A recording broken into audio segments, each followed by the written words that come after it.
John Cena as a heel is all I need in my life. It's one of the saddest things I'll ever say, but it's true. I've been waiting 25 years for this and I'm going to enjoy it. Because he was a good guy for so long, however, there are some moments when his babyface aura was sort of exposed.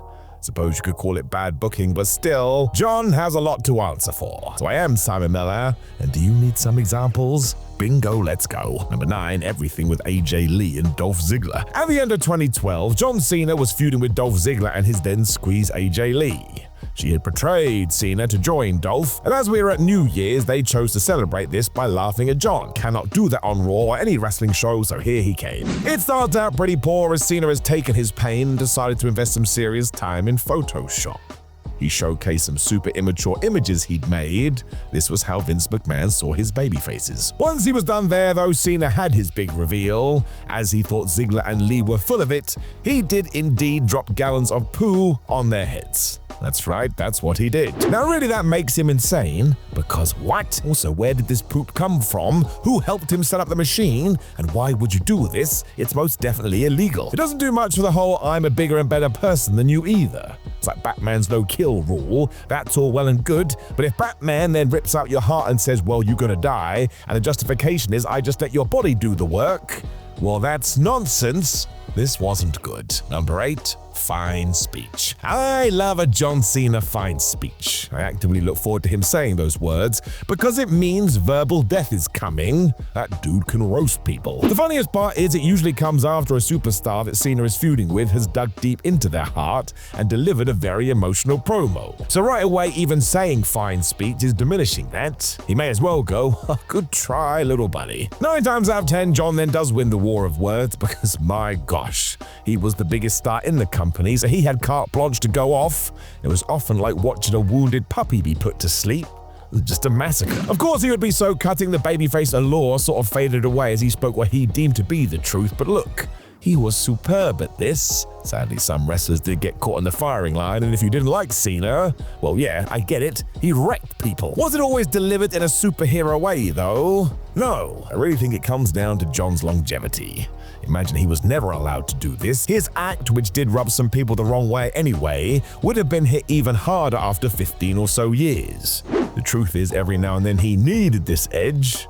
It's a shame we never got to go all the way with it. Until today, obviously. That's why I can't wait. Number 7, egging on The Undertaker. I would say with quite some confidence that John Cena was meant to be the heel in this feud. It was 2018 and John had already started to segue away from wrestling, but he still fancied competing at WrestleMania 34. The Royal Rumble was an option, but that didn't work, and neither did the Elimination Chamber. What is a man to do?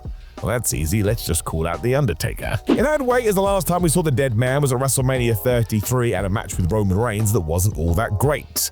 Cena sort of led into all of this, and when he got no reply, it made sense he was being mean. Rather than leave it there, John lead into this, calling the Phenom a coward and that he was letting his fans down.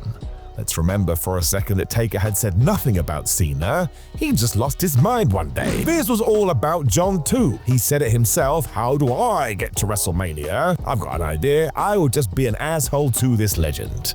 Don't forget this match only went 3 minutes too. So I'll say it again, John Cena was not the babyface in this match. Number 6, destroying the referee. It is sort of different today as the world has changed, but there are some things the babyface does not do. Get overly familiar with the referee is one of them. If nothing else, you want to leave those tropes for the heels. It gives them easy ways to generate heat. This brings us to Night of Champions 2012, where Cena and CM Punk were fighting. Punk had recently gone heel, and therefore John was extra mad, especially because they were in his hometown of Boston. Amazingly, Cena even hit a German suplex with a bridge, and man was he ever confident with that move. When he heard the 3 count, he thought he had done it. Mr. Burns had won it, new champion. Now yes, he was half right. There had been a pin, but the huge reason for this is because in his excitement, Cena had forgotten to take his shoulders off the mat. So sure, he had beaten Punk, but he'd also beaten himself too.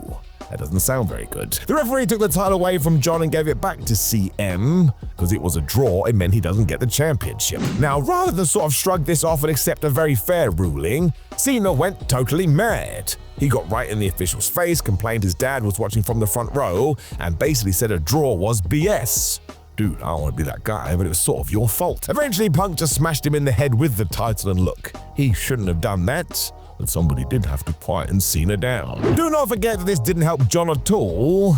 I mean, if anything, it just made him look like a sore loser. Number 5, the Nexus. You knew this one was coming. People still talk about it when going through John Cena's career. It was the summer of 2010, however, and the Nexus were awesome. They had debuted from NXT and just destroyed the main roster.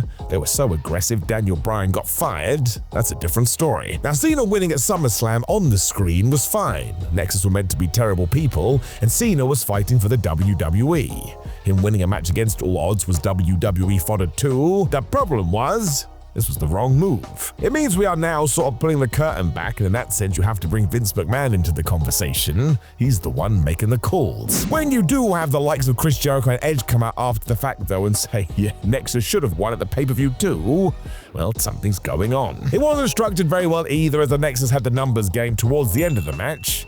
And even then, Cena just whipped him 1, 2, 3. There's more to this as well, because the rumors have always suggested that Wade Barrett was picked as the winner, before backstage politics got that changed.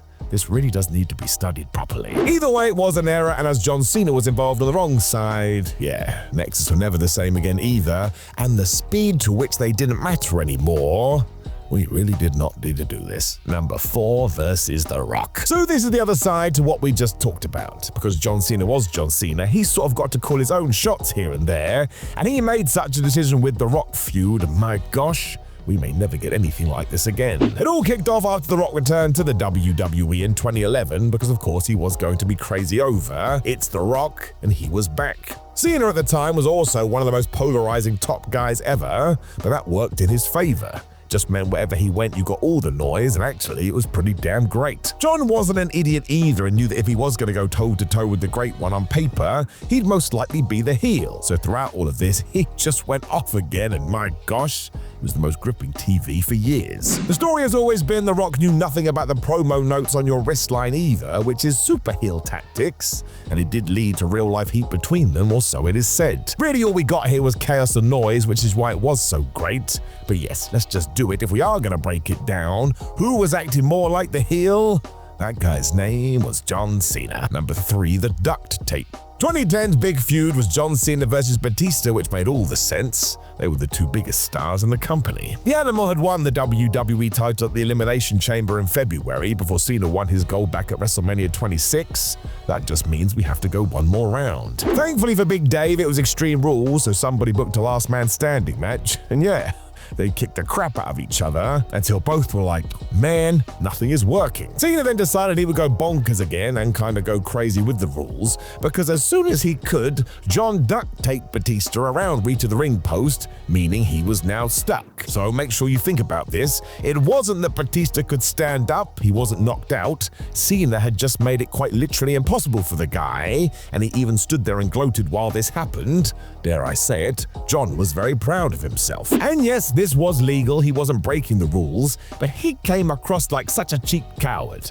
This is what a heel would do, and even Batista said that after the fact. It was a fun finish, don't get me wrong, it was very creative, but if we are going to get into the nitty-gritty, yeah, I don't think you would associate this with hustle, loyalty, and respect. Number 2, making out with Eve Torres. So this is the worst one. What the flub happened? It was doubly bad because Zack Ryder got caught up in it too, and yes, this is when Ryder had become an internet sensation, and fans demanded he got a proper push. That sort of went down as he befriended Cena and started dating Eve Torres. The issue was, John then started a program with Kane, and the Big Red Machine decided that he would kill Cena's friends. Zack got it so bad he ended up in a wheelchair. John was far more concerned with Eve, so saved her from this evil man's clutches. And do you know what Torres' reward was? Cena kissed her. And Ryder walked in. What sort of friendship was this? Just to make it worse, it was the day before Valentine's too, and given he may as well be dead, Kane then found Zack Ryder and threw him off the entranceway. This sucked. Even back then, people were flabbergasted because this made Cena such an asshole. Of course, now it was very likely from the warped mind of Vince McMahon, but either way, it was bad stuff. Number 1, poor Rey Mysterio. This was from the year before all of that, so I suppose in 2011, John Cena just went crazy. There's no way to spin this one. He tried to take advantage of mega babyface Rey Mysterio. It all came after the Money in the Bank pay-per-view where CM Punk had won the WWE title and then left the company. That wasn't going to work, we need a champion. Therefore on Raw we did a mini tournament and yeah, Rey won. People were genuinely happy because we love Mysterio, unless he enters into a Royal Rumble when we're expecting Daniel Bryan. As soon as Rey was backstage celebrating this though, Cena found him and yep, Triple H was here too, and he said later tonight, even though Mysterio had fought already, he now had to go one-on-one with John. And look, Cena sort of protested, but come on, not really. The real kicker was that John Cena defeated Rey Mysterio to become the WWE champion, but this wasn't a great moment. We forced Mysterio to pull double duty, and Cena happily went along with it. I do not think that's a good guy. Let's not pretend that John didn't have clout on screen either. He had punched Vince McMahon in the mouth at Money in the Bank, because that guy wanted a fair fight. This really is the time when fans were going to boo Cena regardless though. So why WWE did this, I do not know. They did not do themselves any favors. No video times that John Cena was a right asshole, not after he became a heel. You got to talk about it to be a babyface. Well, make sure you like the video, share the video, and subscribe, and then leave me a comment telling me below. You can also click the video on the screen to get even more content from this idiot, but otherwise, you take care, my friends, and I will speak to you again soon.